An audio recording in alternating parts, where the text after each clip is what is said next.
Hello there everybody, welcome back to another video. Today is Tuesday, so we're going to be doing the old series of video that we always do. But before we get into that, I just wanted to say it's the day after Christmas. I hope you guys all had a wonderful Christmas, and I hope you guys had a good holiday season. If you don't celebrate Christmas, or even if you do celebrate Christmas, who cares, man? I just hope you were able to make the most of it, and I mean, if you guys saw the video I released on Christmas Day, you'll see that I definitely have been going through it, and I've definitely been struggling, and I think the response to that video is more than I could have ever imagined, truthfully. Sorry, I'm tearing up a little bit. And it's like I said, I don't have a proper face cam set up. That was just me recording on my phone.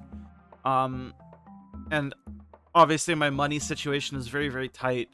But if it's something you guys feel strongly about in the future, I mean, I'm always open to getting a webcam and like doing proper face cam videos from some point onward. But that being said, it's Topical Tuesday. I don't think there's going to be too much going on this week, just because we just had the Voldis patch stuff, so I don't think there's too much to really announce or drop. But Topical Tuesday is the video series where we just kind of, you know, we look at Reddit the past week, the top of the Lost Art Game subreddit. That's what I'm trying to say. We got a nice little cosplay picture, very pretty and intricate. I really like this. I've always had like a big soft spot for cosplay in my life. Doesn't matter if the person doing it is conventionally attractive or not. I always just look at cosplay as a fun outlet in a way to do things, right? I know a lot of people look at cosplay and go, wowie, booba, booba, titty, bow, big boobie. But it's just, I think things like this is really cool. I really like the intricate design of Nia's outfit. I really like that they did the leg tattoo and the arm tattoo. I really like that they got the little bracelet. I think this is overall just really, really cool. And I wish I could pull something like this off. Like, look at that. That is so cool. That is such a detailed headpiece. Even though it doesn't necessarily look like it at first glance, like especially from here, it doesn't look very intricate or whatever, but from the side profile, it looks so in-depthly nice. Overall, super nice. Good cosplay. And then this funny little meme video, Breaker versus Breaker. They do the little punchy move. They do the punchings. They punch each other. They do the big punchies. It's very funny. Breaker looks pretty interesting, and it looks like a pretty exciting class whenever it decides to come out. The KR1220 Balance Patch Summary. Nerf Predator Slayer. They dodging the bullets like the Matrix, baby. Ain't no shot. Punisher Slayer. Got an award for waking up and getting out of bed. Gravity training is like, what the hell's going on? Poor summoners. Hunger Lunar.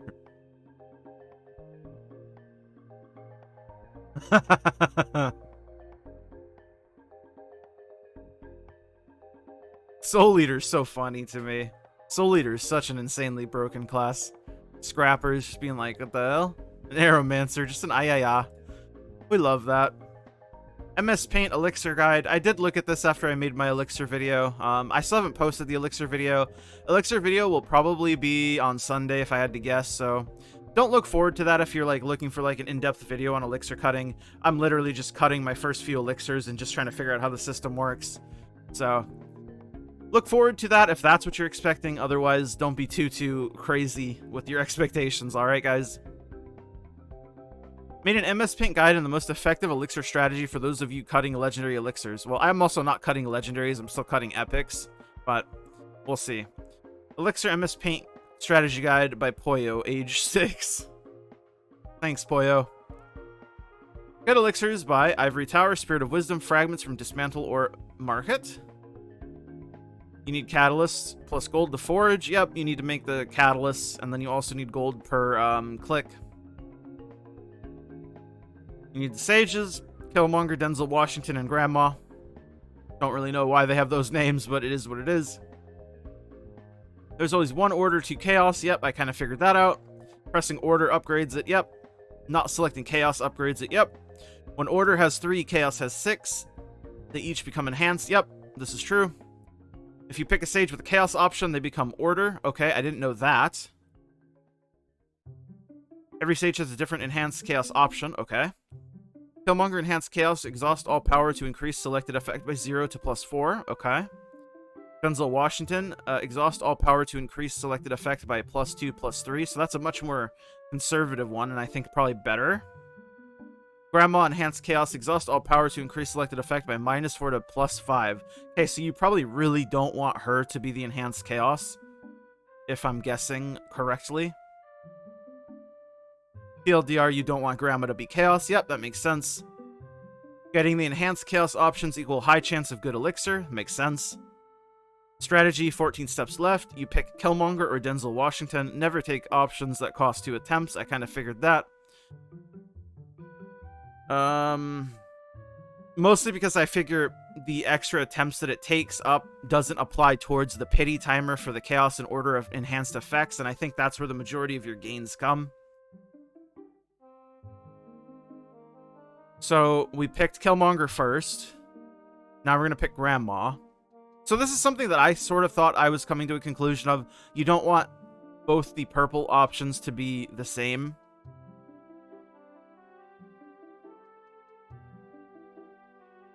Yeah, the reason we pick Grandma here is that she has a horrible enhanced chaos exhaust option. So we preferably want her in order. At the same time, picking Grandma here ensures that we do not hit 2 enhanced chaos on the same turn by desyncing them.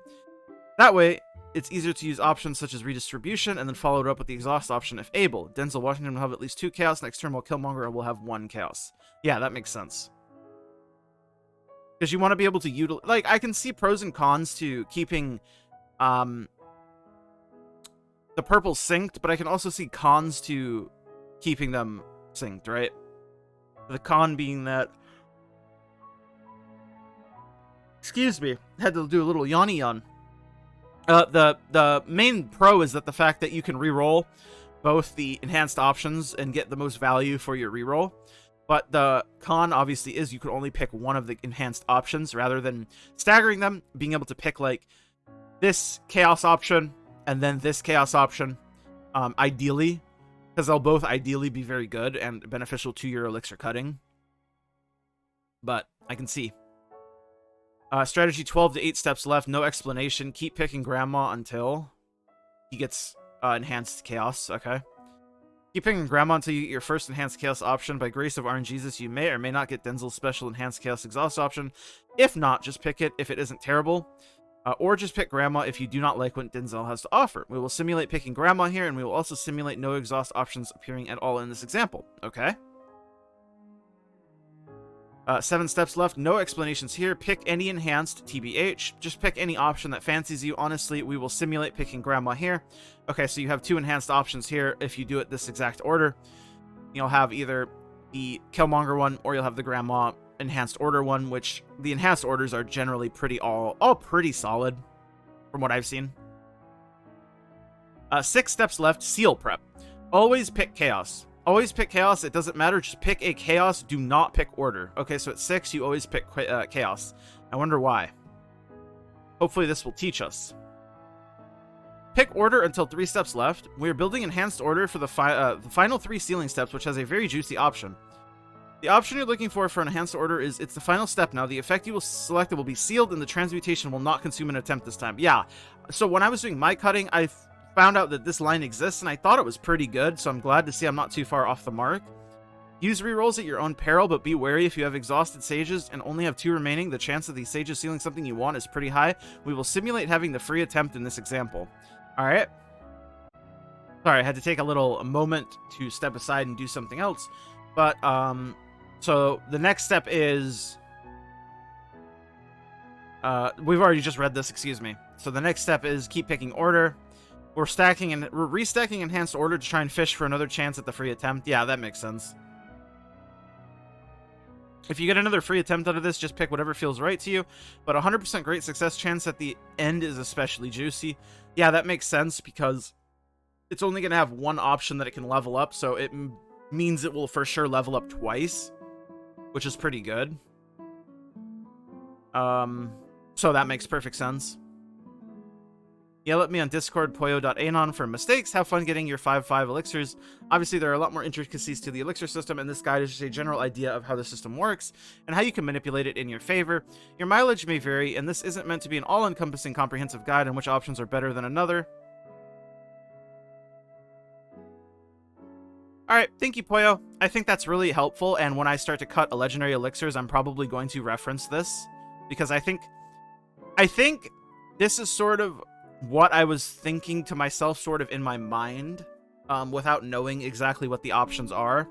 And obviously I would have never known stuff like they each have their own specific enhanced options, and that Grandma's enhanced option is like the worst by far. So typically you want her to be on order whenever possible. So that, I mean, stuff like that is like very important to know. And then you definitely, I'm glad that I was like not completely off the ball saying you want to stagger the purples.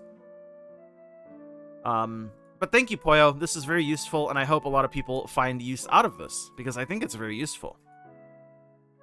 It helps so much. Thank you, Legend Mate. I understood like 80% of this just by playing the simulator a lot. Yes, I agree. But this taught me two very important details I didn't realize: that the exhaust options are always the same for a given sage. I didn't know that either, yep. And that you have the chance to get 2 free steps by gaming the system for the order buffs. True. Thanks so much for your help. I sadly already wasted my first week of legendary elixirs. I got 24 points, 19 of which are actual buffs. So not truly abysmal, but not great. But week 2 will hopefully go better thanks to this advice.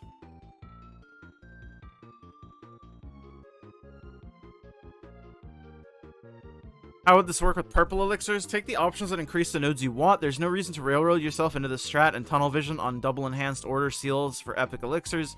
You just don't have that much leeway on purples, and so taking stuff like transmuting nodes for free or double transmutes help a ton. The same way, just a little bit different amount of attempts and less enhanced options. I mean, that's a pretty big factor into getting more node points, but I definitely understand what you mean. Imagine being this good at MS Paint. True fact right there. Are you sure desyncing Chaos is better than hitting them at the same time? I'd like to see some numbers on that. Desync also means you don't have any room for advice that skips a turn. Can't always avoid it. It's not like you have infinite rerolls. And less chance for reset if you get to step 7 and have a 2-2-1-1-1 elixir. If you're running down mid because you got crap options, then yes, desync is bad. Otherwise, normally the super skills give you better options than regular ones, so if you have them all pop at the same time, you're basically going from multiple turns of really good skills to just one turn. True. You often need to use a reroll to get the super chaos options, though. Having them desync means your rerolls are much less efficient. You'll typically have your first purple come with a blue, and that's pretty rare for neither to be useful. Then you get the solo purple after with the freedom to pick either of the options, and ignoring that purple supers are typically in your favor to pick. You're still now free to pick whatever. It's the other way around. The first purple is separate, then you get the purple plus blue. If you get a 2-3 or 0-4 on the first, that's great. You can now choose the blue option. If you don't, then you probably don't want to reroll it alone. You probably have to decide if you want to reroll a second purple or keep the blue. Non-exhaust purple options are very lackluster. Ultimately, what I'm looking for is some simulation with either strategy. Maybe KR has something like that. Interesting.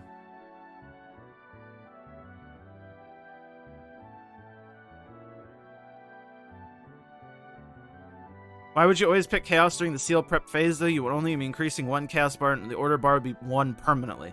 I'm not getting that part, sorry. The goal is to get the first seal to happen same time as you get 3 blue. This is the only way to open a chance for 2 of the free turn plus selectable seal during seal stage, and the more turns you get at the end, the higher chance of a better elixir. The strat that can high roll insane amounts of points near the end, plus gives really nice consistency with selectable seals. You always pick Chaos at step 6, then step 5 and 4 you pick Order. You land on step 3 with Enhanced Order.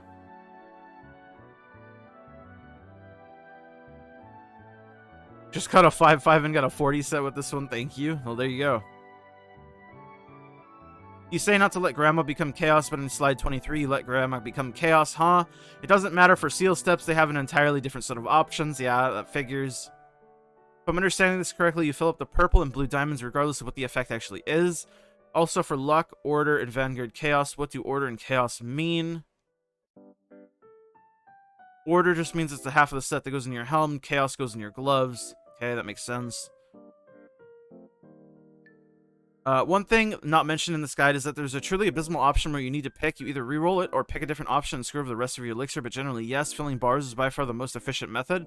Key trick introduced in this guide that isn't obvious from just learning about general mechanics is that by skipping a single order buff, you can game the system and get extra steps, which means extra transmutations twice near the end of the elixirs. Interesting. How dare you confuse the weekend with Killmonger? Whatever, dude. Oh, this is a good post. Sorry, I didn't mean to take up so much time with this post, but hopefully you guys find this information useful and informational, like I did, because that's pretty important. Give me a second, we'll hop into the next post. Alright, so for the last post of this Topical Tuesday, I'm thinking I go for this post right here, which is going to be as follows. Reaching 1600 made me realize I didn't have a healthy relationship with this game. Just wanted to drop a quick update on my Lost Ark shenanigans. Last week I hit the 1600 item level on my support. A big deal for me considering I only hopped on Lost Ark train when Slayer rolled into town. Steam did its year in review, and surprise, 91% of my gaming life last year was Lost Ark. Started in April, and well, here we are. I even made a few posts complaining about the gatekeeping. My roster level 130 is a solid 1540 plus crew, all kitted out with 5x3 plus 1s, and rocking 1700 plus attributes. Got a mix of 3 supports and 3 DPS, also just hit LOS 18. I did pay for the Arc passes to reach this point though, skins were good for me. I wake up to do the dailies, go to work, do some of the raids and gatekeeping groups, so we go blazing fast, clear the content every week, rinse, repeat. In a never-ending loop where I can't find the joy anymore, it's just homework. The game only becomes challenging when some shady person joins the lobby and makes things slower by wiping mechs. So in the end, I made it. Did all the grind, got the gems, the build, the resources for the grand finale, and guess what? It wasn't the joy I expected, just a hefty dose of despair. Maybe it's just me, but recently I became aware that there's more to life than chasing cards, honing, and gold. Maybe I should only play 1 hour of Lost Ark a daily and cut it. Anyone else feeling the same way? By the way, not saying Lost Ark is a bad game, it's gotten better every month, but the pacing I was playing didn't make it a sense at all. So I think this point comes for everyone at different points in their career playing this game. Whether it leads you to quitting the game or leads you to just reprioritizing your time spent on the game. Ultimately, if the game feels like a chore, you should probably stop playing it as much, right? And this is coming from somebody who has just recently went through this period. And I'm still kind of in the period in where I don't really want to play the game without people that I know in the group. And that's just a personal thing. Again, it probably has to do mostly with my mental state and like wanting to protect that and my whatever. But if you're not having fun, ultimately, you should reassess and ask, okay, what do I want out of this game? What is my goal here? Is my goal just to get to the end content? Is my goal these personal goals that I set to get to certain points along the way? Like, what am I doing here? What is my goal? What is my long-term success? Right? And for me, it's always been not necessarily to chase the top tier content because, again, this is the first time, I will say this is the first time that I haven't been at the top release content on release. Well, I guess that's not true. This is the second time, right? Because the first time would have been a con. And I was not honing to a con hard on Brel gear. That's just not something that I was going to do. So I guess this is the second time. But this is the first time that I reasonably could have gotten 1620. I just didn't. Mostly because I'm just not in a rush. I mean, what's the point, you know? The content's gonna be there.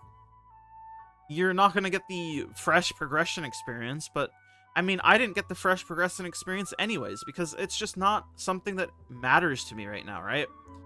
I ran with a bunch of people who already re-cleared, or already cleared, and our normal clear took like 30 minutes.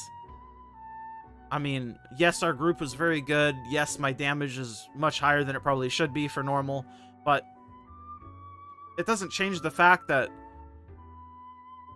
it was just another thing to do, right? Like, in hard mode would have been much of the same, right? Just with a bit more struggling.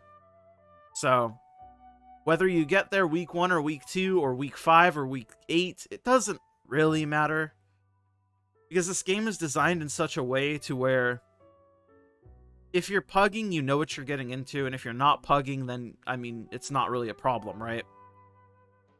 But I definitely think you need to do the things that are right for you and your goals in the game. And if you're not having fun, I'm happy that you see that, and I'm happy that you acknowledge that, and I'm happy that you're working towards finding a compromise that lets you be happy with it, right? And like this guy said, become a one-care Andy. This is true. This is very viable as well. Focusing on one character is pretty reasonable. Play 1 or 2 characters instead of having a full roster. Yep. Dailies take 20 minutes and I'm done raids, usually a Thursday night. Spend time with your girlfriend, friends, other games, etc. Yep. People say there's nothing to do with one main. Well, I mean, what did you want to spend your whole week in Lost Ark? Yep, this is true. If you're feeling like you want to do more, then play more. But if you're feeling like you don't want to do more, then don't play more, right? That's sort of the thing. We set ourselves into these traps that we've set up, and we convince ourselves that we have to do them. Because if we don't, we're going to be, like, behind or whatever. And I mean, being behind is all relative, right? You're always going to be behind somebody that spends money in the game, right? And even if you spend money in the game, you're going to be behind people who spend more money than you. So I've always thought it's a slippery slope looking at it from that point of view, right? But that's just sort of my opinion. And I know everybody has different opinions, and that's okay. But I think that's going to be it for this week of Topical Tuesday. Thank you guys for hanging out with me, and I hope you guys enjoyed your holidays, and I hope you guys are still enjoying your holidays. Again, thank you so much for the response on the Christmas video. It was more than I could have ever asked for, truly. It shows that, you know, the community isn't all that bad after all. I appreciate you guys. So thank you. From the bottom of my heart. I always say it. Thank you guys for spending your time with me, okay? I'll see you guys all in the next one, okay? Thank you to my YouTube members, my tier 2s, Blitzel, Remix My Life, I'm Nufu, Airzyke, Jacob, Clouded, and all my tier 1s, It's Biscuits, Inder, Diz, and Arturus. See you guys in the next one.